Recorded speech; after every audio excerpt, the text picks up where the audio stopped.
محمد سيد الكونين والثقلين.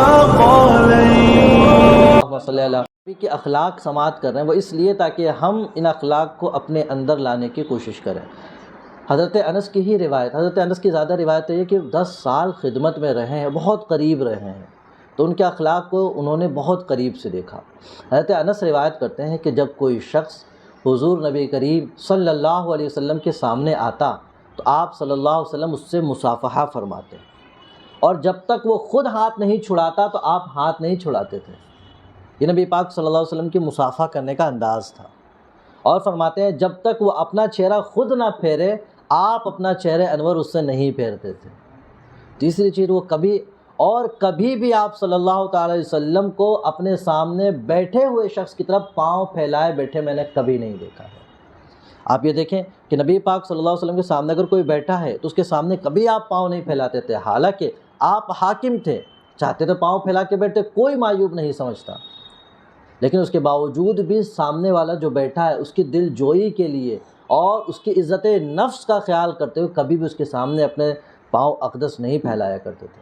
اس سے ہمیں بھی چاہیے، خاص طور سے وہ جو کسی مقام و مرتبہ پہ ہوتے ہیں اور مریدین ہوتے ہیں تو اس طرح بیٹھا کرتے ہیں، تو نبی پاک صلی اللہ علیہ وسلم بیٹھ جائیں تو گناہ نہیں ہوگا، لیکن اخلاق کریمانہ سے یہ ہے کہ آپ کے سامنے کوئی بیٹھا ہے تو اس کی تکریم کے لیے اس کے آگے پاؤں ایسا پھیلا کر نہ بیٹھیں. ہاں مجبوری ہے، پیر میں تکلیف ہے، تو اس مجبوری کی صورت میں تو آپ قبلے کی طرف بھی ایسا پیر لمبا کر کے بیٹھ کے پڑھ سکتے ہیں، اس میں کوئی منع ہی نہیں، کیونکہ مجبوری کی صورتیں ہمیشہ مستثنیٰ رہتی ہیں. درود پاک پڑھیں. اللہم صلی علی سیدنا مولانا محمد بارک وسلم. صلاۃ و سلام علیک یا رسول اللہ صلی اللہ تعالی علیہ وعلی آلہ واصحابہ وبارک وسلم. حضرت عبداللہ ابن مسعود رضی اللہ تعالیٰ بیان کرتے ہیں کہ جنگ بدر والے دن ہم لوگ ایک اونٹ پر تھے اور باری باری جو ہے ایک اونٹ پر 3 لوگ تھے، باری باری ہم لوگ سوار ہو رہے تھے. نبی پاک صلی اللہ تعالیٰ علیہ وسلم کے ساتھ حضرت ابو لبابہ اور حضرت علی بن طالب رضی اللہ تعالیٰ عنہ تھے، تو سب کی باری بنی ہوئی تھی. اور راوی بیان کرتے ہیں جب نبی پاک صلی اللہ تعالیٰ علیہ وسلم کے چلنے کی باری آئی، یعنی آپ سواری کر چکے تھے، اب آیا تھا کہ نبی پاک صلی اللہ علیہ وسلم نیچے تشریف لائیں گے اور ان دونوں میں سے کوئی ایک سوار ہو کر چلے گا. تو جب نبی پاک صلی اللہ علیہ وسلم کی پیدل چلنے کی باری آئی تو دونوں صحابہ نے عرض کیا یا رسول اللہ، آپ کی جگہ یعنی آپ کے بدلے ہم پیدل چل لیتے ہیں، ہمارے حصے کی سواری آپ کر لیجئے. تو نبی پاک صلی اللہ علیہ وسلم نے ارشاد فرمایا نہ تو تم دونوں مجھ سے زیادہ طاقتور ہو، نہ تو تم دونوں مجھ سے زیادہ طاقتور ہو، اور نہ ہی میں تم سے زیادہ اجر و ثواب سے بے نیاز ہوں، یعنی میں طاقت میں بھی تم سے بہتر ہوں اور اجر و ثواب کی مجھے بھی ضرورت ہے، یعنی میں بھی رب کی بارگاہ میں زیادہ ثواب حاصل کرنا چاہتا ہوں، اس لیے تمہاری جو مقام ہے تم سواری کرو. تو یہ دیکھیں نبی پاک صلی اللہ علیہ وسلم کا آقا کی حیثیت سے ہیں، یہ دونوں غلام کی حیثیت سے ہیں، اس کے باوجود آقا کریم صلی اللہ علیہ وسلم کیا کہتے ہیں کہ تم بیٹھ کر چلو اور میں پیدل چلوں گا. یہ شان آج کی آپ کو کہیں ملتی ہے؟ ہمیں نہیں ملتی ہے. یہ شان صرف نبی پاک صلی اللہ تعالیٰ علیہ وسلم کی تھی کہ جنہوں نے اپنے غلاموں کو بھی کبھی یہ محسوس نہیں ہونے دیا کہ ہم کسی کے غلام ہیں. وہ غلام ہوتے ہوئے بھی اپنے آپ کو کائنات کا تاجدار سمجھا کرتے تھے، اور یقیناً وہ غلام ضرور تھے لیکن ہمارے سروں کے تاج اور ہمارے دلوں کے بادشاہ ہیں وہ. تو درود پاک پڑھیں. اللہم صلی علی سیدنا مولانا محمد بارک وسلم. صلاۃ و سلام علیک یا حبیبی یا رسول اللہ صلی اللہ تعالی علیہ وسلم. اور نبی پاک صلی اللہ علیہ وسلم کے اخلاق سماعت فرمائے. حضرت انس بیان کرتے ہیں کہ حضور نبی اکرم صلی اللہ علیہ وسلم اپنے دینی بھائی میں سے کسی شخص کو بھی 3 دن سے زیادہ عرصہ اگر نہیں پاتے تو اس کے متعلق پوچھتے کہ وہ کہاں ہے، نظر کیوں نہیں آ رہا، پوچھتے. اگر وہ غائب ہوتا تو اس کے لیے دعا کرتے، اگر وہ موجود ہوتا تو اس سے ملاقات کرتے، اور اگر وہ بیمار ہوتا تو اس کی عیادت کیا کرتے تھے. یہ نبی پاک صلی اللہ علیہ وسلم کے اخلاق میں سے تھا. اب آپ بتائیں نبی پاک صلی اللہ تعالیٰ علیہ وسلم پر جو ذمہ داری تھی وہ اتنی عظیم ذمہ داری تھی کہ 24 گھنٹہ بھی اس کے لیے کم پڑے. ساری دنیا کے لیے اور قیامت تک کے مسلمانوں کے لیے ایک نمونے عمل تیار کرنا تھا، اور انہیں فکر صرف اپنے محلے اور اپنے علاقے کی نہیں تھی، پورے کائنات کے لوگوں کی فکر تھی کہ انہیں جہنم سے بچانا بھی ہے، رب سے قریب کرنا بھی ہے، گناہوں کی نحوست دور بھی کرنا ہے. اس کے باوجود نبی پاک صلی اللہ علیہ وسلم اپنی بارگاہ میں رہنے والے ہر بندے کے تعلق سے معلوم رکھتے تھے کوئی نظر نہیں آیا تو پوچھیں گے کیوں نہیں آیا، کیا سبب ہے، بیمار ہو تو دعا کرے، حاضر ہو تو ملاقات کے لیے جائیں۔ آج ہم اور آپ کا سسٹم کیا ہو گیا، آپ خود غور کریں کہ ملاقات تو دور کی بات ہے، فون سے بھی رابطے کیے ہوئے ایک زمانہ ہو جاتا ہے، فون سے بھی رابطے کیے ہوئے ایک زمانہ ہو جاتا ہے۔ سبب کیا ہوتا ہے، مطلب وقت ہی نہیں مل رہا ہے، حضرت اتنا مصروف ہے، یا ہم خود بھی اسی میں کہ اتنا مصروف ہے حضرت وقت ہی نہیں ملتا ہے، سوچتے ہیں فون لگانے جاتے تو بھول جاتے ہیں، یہ اکثر ہی شکایتیں ہیں۔ حالانکہ آج پہلے کے مقابلے میں رابطہ کرنا بھی بہت آسان ہو گیا ہے، کچھ نہیں، پہلے تو چارجز بھی کٹتے تھے، اب تو ایک ریچارج ہوتا ہے، اس میں فری انکمنگ کال رہتی ہے، تو آرام سے چاہیں تو خیر خیریت لے سکتے ہیں، لیکن بس عدم توجہی کی بنا پر یہ کام ہم سے نہیں ہو پاتے ہیں۔ نبی پاک صلی اللہ علیہ وسلم اتنا مصروف رہنے کے باوجود وہ خیال بھی رکھتے تھے، ملاقات بھی کرتے تھے، بیمار ہو تو عیادت کے لیے بھی جاتے تھے۔ ہمارے ساتھ تو کبھی کبھی ایسا ہوتا ہے کہ وہ بیمار ہوا، بیمار ہونے کے بعد لمبا ٹائم بیماری میں گزارا، پھر ٹھیک ہو گیا، جب صحت یاب ہو گیا تب پتہ چلتا کہ وہ بیچارہ بیمار تھا۔ یہ ہمارے ساتھ، ہم خود بھی سب، ایسا نہیں کہ ہم بہت اوپر ہیں، ہمارے ساتھ خود یہ معاملہ ہو رہا ہے۔ تو ہمیں چاہیے کہ اس سیرت کے مہینے میں، نبی پاک صلی اللہ علیہ وسلم کے مبارک مہینے میں یہ کوشش کریں کہ اپنے بھائی جو ہمارے ٹچ میں ہیں، سلام دعا جن سے، ان سے ملاقاتیں کرتے رہیں، ان کی خیر خیریت دیتے رہیں، اسی نیت سے لے لیں کہ نبی پاک صلی اللہ علیہ وسلم کی سنت کریمہ یہی رہی ہے۔ تو انشاءاللہ اس پہ عمل کرنے کا ثواب بھی ملے گا، اور آپ رابطے میں رہیں گے تو کبھی آپ کو دشواری ہوگی، سامنے والا آپ کے ساتھ ضرور کھڑا ہوگا۔ درود پاک پڑھیں، اللہم صلی علی سیدنا مولانا محمد بارک وسلم، صلاۃ و سلام علیک یا حبیبی یا رسول اللہ صحابہ وسلم۔ اور نبی پاک صلی اللہ علیہ وسلم کی عاجزی اور انکساری دیکھیں۔ حضرت عبداللہ ابن عباس رضی اللہ تعالیٰ بیان کرتے ہیں کہ نبی پاک صلی اللہ تعالی وسلم زمین پر بیٹھتے تھے، اتنے شان کے مالک ہونے کے باوجود زمین پر بیٹھا کرتے تھے، زمین پر کھانا تناول فرماتے تھے، بکری کو باندھ بھی دیا کرتے تھے، جو کہ روٹی پر غلاموں کی دعوت بھی قبول کر لیا کرتے تھے۔ سبحان اللہ، آپ دیکھیں، جو کہ روٹی پر بھی غلام آ کے دعوت دیتا تو آقا کریم صلی اللہ علیہ وسلم اس کی دعوت قبول کیا کرتے تھے۔ تو اس میں سے آپ دیکھیں، کوشش کریں، اکثر مسلمانوں میں تب یہ سسٹم رائج ہے کہ وہ زمین پر بیٹھتے بھی ہیں، زمین پر بیٹھ کے کھانا بھی کھاتے ہیں۔ کسی کے ساتھ کوئی دشواری ہے تو اوپر بیٹھ سکتا ہے، لیکن زمین پر بیٹھ کے کھانے سے آپ کو جو سکون اور غذائیت محسوس ہوگی وہ آپ کو دوسری چیزوں میں نہیں محسوس ہوگی۔ تو کوشش کریں، عادت بنائیں کہ زیادہ سے زیادہ وقت زمین پر گزاریں، اوپر بھی بیٹھ سکتے ہیں، نعمت یہ بھی اللہ کی ہے، لیکن سنت پر عمل کرنے کی نیت سے اس کو بھی آزمائیں۔ بتایا جاتا ہے کہ بندہ جس چیز پر بیٹھتا ہے اس کا اثر اس پر پڑتا ہے، اس لیے کہا گیا ہے کہ شیر کی کھال پر نہ بیٹھا کریں، اس لیے کہ اس سے تکبر آتا ہے۔ بکری وغیرہ کی کھال ہو تو اس پر بیٹھیں، کہ بکری کے اندر عاجزی ہوتی ہے تو بندے کے اندر بھی عاجزی آتی ہے۔ تو یہ زمین پہ جب بیٹھتے ہیں تو ہمیں احساس ہوتا ہے کہ ہم اسی سے ہیں اور اسی میں جانا ہے، تو ایک عاجزی بندے کے اندر پیدا ہوتی ہے۔ اور یہ شان دیکھیں کہ غلام بھی اگر دعوت دیتا تو آقا قبول فرما لیتے تھے۔ اب یہ نہیں کہ کیا بنے گا کیا نہیں بنے گا، اس سے خاص طور سے معذرت کے ساتھ پیران عظام کو تھوڑا سا سبق لینا چاہیے۔ باضابطہ آرڈرز ہوتے ہیں، فرمائش ہوتی ہے کہ یہ ہونا چاہیے، وہ ہونا چاہیے۔ اچھا، پیر صاحب کبھی کبھی نہیں کہہ پاتے ہیں تو مریدین تیار رہتے ہیں، اور مریدین کہتے ہیں حضرت یہ پسند نہیں کرتے ہیں، حضرت کو ایسا ہے، تو حالانکہ حضرت سب پسند کرتے ہیں لیکن ساتھ میں تو ان کو پسند نہیں تھا، تو معاملہ یہ تھا کہ اب حضرت تو کھا لیں گے، ہمارے ساتھ معاملہ ہو جائے گا، تو وہ حضرت کے کندھے پہ رکھ کے بہت کچھ چلا دیا کرتے ہیں۔ آج بھی ہمارے ایسے بزرگان دین بہت ایسے ہیں، بڑی سادگی پسند، آپ جو دے دیں وہ پسند فرما لیتے ہیں۔ حضور گلزار ملت فضل فرمائے اور عمر دراز فرمائے، میں نے سنا ہے کہ کوئی بھی ان کی کیسی بھی دعوت کرے قبول کر لیتے ہیں، کوئی بھی، وہ یہ نہیں دیکھتے کہ یہ امیر ہے کہ غریب ہے، اس نے کہتے ہیں حضور تشریف لے جائیے، اگر مناسب ہوتا ہے تو تشریف لے جاتے ہیں۔ تو یہ ہمارے بزرگوں میں آج بھی موجود ہے۔ مہاراجہ مقدسہ کے پیران نظام کو تو میں نے خود دیکھا ہے، نجیب حیدر میاں صاحب کے ساتھ میں نے دیکھا ہے کہ وہ اپنے مدرسے میں ایک بار مہاراجہ گئے ہوئے تھے ہم لوگ، تو طالب علم جب بھی جاتے ہیں کبھی خالی ہاتھ ان کو لوٹاتے نہیں ہیں، تو ہم طالب علم تھے اس زمانے میں، چلے گئے ملاقات کے لیے، تو نجیب حیدر میاں صاحب تھے، عشاء کا وقت تھا، تو انہوں نے بولا کھانا کھا لیا، ہم نے نہیں کھایا ابھی، تو پھر مدرسے سے کھانا منگوائے اور ہمیں بھی کھلایا، خود بھی کھائے، اور فرمایا بیٹا ہم اپنے مدرسے میں وہی کھانا بنواتے ہیں جو ہم خود کھاتے ہیں، ہم وہی کھانا بنواتے ہیں جو خود کھاتے ہیں۔ اب دیکھیں یہ شان ہر جگہ آپ کو نہیں ملے گی۔ اس کے بعد نذرانے میں اس وقت جو سب سے بڑا نوٹ چلتا تھا وہ دیا تھا، اور اس وقت جو بڑا نوٹ تھا وہ اب ہے نہیں، تو وہ انہوں نے پیش کیا تھا۔ بڑے مطلب آج بھی ہمارے بزرگ اس شان کے موجود ہیں جن کی سیرت سے نبی پاک صلی اللہ علیہ وسلم کے اخلاق نظر آتے ہیں۔ اللہ ان تمام بزرگوں کو سلامت رکھے۔ درود پاک پڑھیں گے، اللہم صلی علی سیدنا مولانا محمد بارک وسلم۔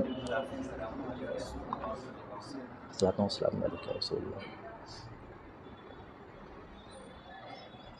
ایک آخری واقعہ سنیں گے، اس کے بعد پھر صحابہ اکرام جو محبت کی، ایک نبی پاک صلی اللہ تعالیٰ علیہ وسلم کا ایک اخلاق کہ ایک غزوے سے واپسی کے وقت نبی پاک صلی اللہ علیہ وسلم ایک درخت کے سائے میں آرام فرماتے ہیں۔ یہ واقعہ آپ نے سنا ہوگا کہ ایک شخص آ گیا اور اس نے موقع پاتے ہی نبی پاک صلی اللہ علیہ وسلم پر تلوار تان دی۔ مسلمان نہیں تھا اور نبی پاک صلی اللہ علیہ وسلم کی جان لینے کے لیے تلوار تان دی۔ آقا کریم صلی اللہ علیہ وسلم نے آنکھ کھولی تو وہ کیا کہتا ہے کہ تمہیں مجھ سے کون بچائے گا؟ وہ کافر نبی سے کہتا ہے کہ آج تمہیں مجھ سے کون بچائے گا؟ تو آقا کریم صلی اللہ علیہ وسلم نے پیغمبری جلال میں کہا اللہ اللہ۔ یہ جملہ منہ سے نکلنا تھا کہ اس کے ہاتھ میں تھرتھراہٹ پیدا ہوئی، تلوار چھوٹ گئی۔ آقا کریم صلی اللہ علیہ وسلم نے اٹھا لیا۔ اب آقا کریم صلی اللہ علیہ وسلم نے اس کی گردن پہ تلوار رکھ دی۔ اب پوچھتے ہیں بتا تمہیں کون بچائے گا؟ گردن پہ تلوار رکھی، پوچھا اب تمہیں کون بچائے گا؟ اس نے عرض کیا، وہ کہنے لگا بہتر انداز میں مجھ سے بدلہ لیجئے، یعنی وہ سمجھ رہا تھا کہ مار تو دیں گے کیونکہ میں نے بھی ان کے جان کی کوشش کی تھی۔ اس نے کہا بہتر انداز میں مجھ سے بدلہ لیجئے۔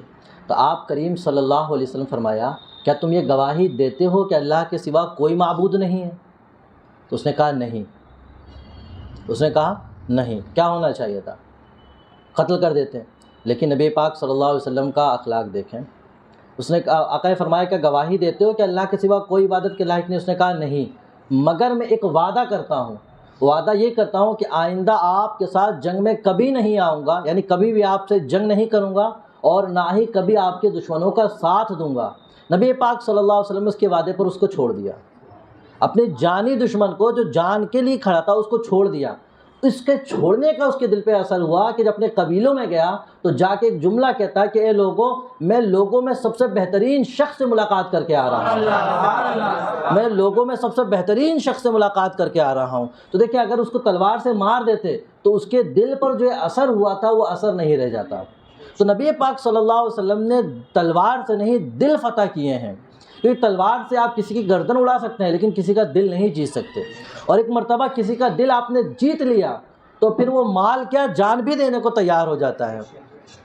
صحابہ اکرام کے ساتھ یہی معاملہ تھا کہ نبی پاک صلی اللہ علیہ وسلم کے دل ان کی طرف مائل ہو چکے تھے، صحابہ کے دل نبی کی طرف مائل ہوتے تھے، اب نبی پاک صلی اللہ علیہ وسلم کے لیے اپنے جان مال سب کچھ قربان کرنے کو تیار ہو جاتے تھے۔ تو یہ نبی پاک صلی اللہ علیہ وسلم کے وہ اخلاق کریمہ تھے جن کو صحابہ نے صبح و شام دیکھے تھے، ہمیشہ اس کو ملاحظہ کیا تھا۔ یہی وجہ تھی کہ جب اب نبی پاک صلی اللہ علیہ وسلم سے جو ان کا عشق ہوا وہ بے حساب و بے انتہا فرماتے تھے، جس کے واقعات پچھلے ہفتے ہم نے سماعت کیے ہیں۔ لیکن اب آپ سوچیں جس سے اس قدر عشق ہو وہ اچانک سے نگاہوں سے چلا جائے تو ان عاشقوں کی کیفیت کیا ہوتی ہے۔ اب یہی حال صحابہ اکرام کے ساتھ ہوا کہ جب نبی پاک صلی اللہ علیہ وسلم نے ظاہر وصال فرمایا سب کے حواس باختہ ہو گئے، کسی کو کچھ سمجھ ہی نہیں آ رہا تھا کہ اب زندگی میں جی کر بھی کیا کریں گے۔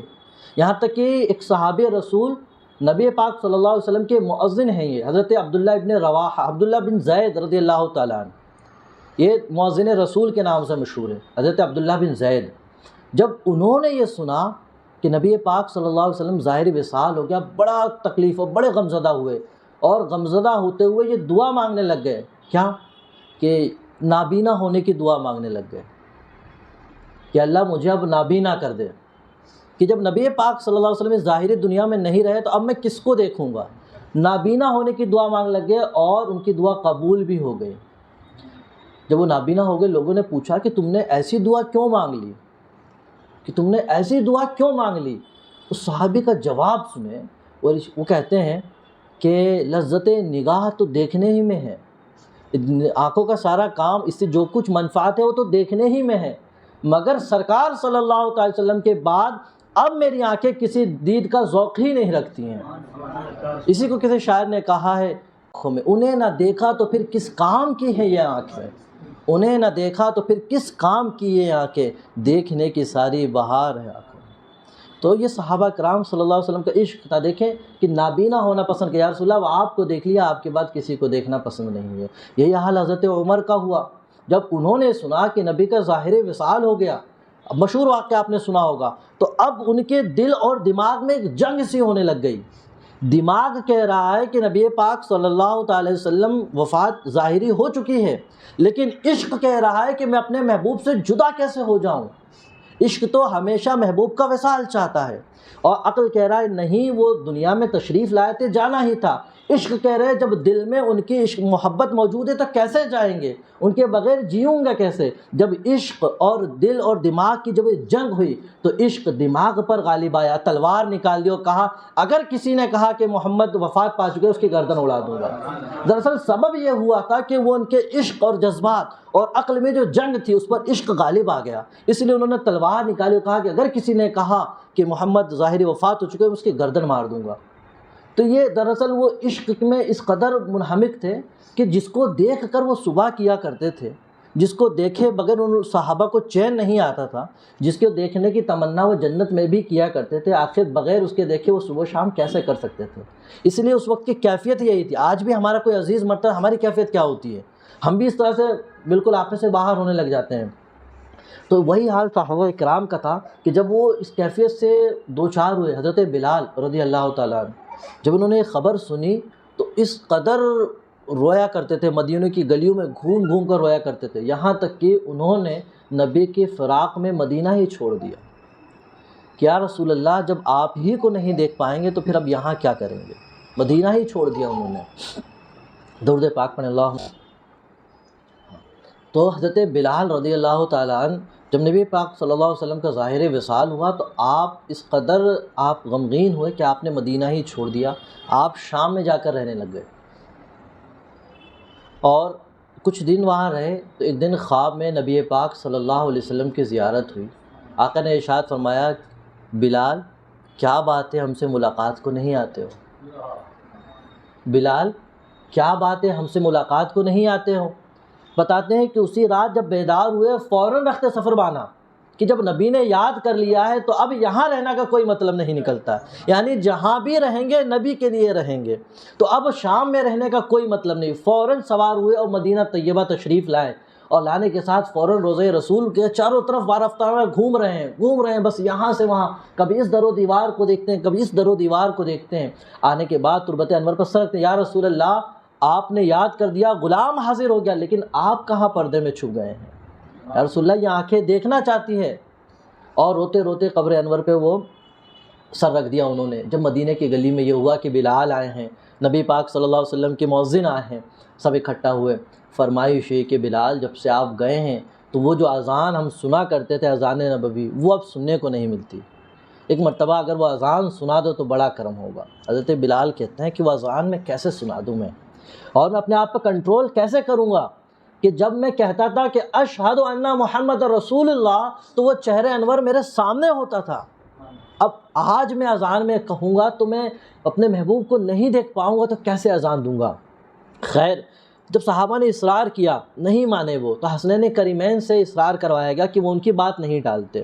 حسنین کریمین نے بھی اصرار کیا تو خیر اذان انہوں نے شروع کی، اور جب اذان شروع کی راوی کہتے ہیں جب اشہد ان محمد رسول اللہ پر پہنچے ہیں پورے مدینے میں کیفیت طاری ہو گئی، کوئی ایسا بندہ نہیں تھا جس کی آنکھوں سے آنسو نہیں جاری تھے، یہاں تک کہ جو عورتیں تھیں وہ اپنے بچوں سے کہہ رہی تھی کہ اشہد ان محمد رسول اللہ تو سنائی دے رہا لیکن محمد رسول اللہ دکھائی کیوں نہیں دے رہے ہیں۔ یہ اس عشق کے انتہا پہنچ چکی تھی، وہ صحابہ اس قدر عشق کیا کرتے تھے۔ حضرت انس جو 10 سال نبی پاک صلی اللہ علیہ وسلم کی خدمت میں رہے، وہ جب بھی نبی کا ذکر کرتے تو آنکھوں سے آنسو جاری ہو جایا کرتے، تو فرماتے ہیں کہ میں نے نبی پاک صلی اللہ علیہ وسلم سے جب وہ مجھے چھوتے تھے تو اس سے نرم میں نے کوئی ہاتھ نہیں دیکھا، اور جب وہ ہٹاتے تھے تو ایسے خوشبو آتی تھی کہ ویسے خوشبو میں نے کبھی نہیں پائی تھی۔ وہ اس قدر نبی پاک صلی اللہ علیہ وسلم سے محبت کیا کرتے تھے۔ صحابی رسول آقا کے بعد بھی بیٹھ کر آقا کا ذکر جمیل کیا کرتے تھے۔ حضرت ابن مصعب کا بیان ہے کہ وہ جب بیٹھے تو صحابہ نے عرض کیا کہ آپ نبی پاک صلی اللہ علیہ وسلم کے ساتھ رہے، کچھ آقا کیا اوصاف بیان کرو، تو انہوں نے آقا کے پوری سیرت بیان کی، صحابہ سنتے جاتے اور روتے جاتے تھے۔ تو دیکھیں بیٹھ کر صحابہ میں اور نبی کا ذکر کرنا یہ خود صحابی کی سنت ہے، اور ان کی یادوں کو تازہ کرنا یہ صحابی کی سنت ہے، اور آج ہم وہی کیا کرتے ہیں، نبی پاک صلی اللہ علیہ وسلم کی یاد مناتے ہیں، اور یاد منانے کے ساتھ ساتھ ان کو یاد کیا کرتے ہیں۔ اللہ رب العزت ہمیں بھی صحابہ اکرام جیسی محبت کی توفیق عطا فرمائے، اور نبی پاک صلی اللہ علیہ وسلم کے اسوہ حسنہ کو اپنانے کی توفیق عطا فرمائے۔ وآخر دعوانا الحمدللہ رب العالمین۔ محمد سید الکونین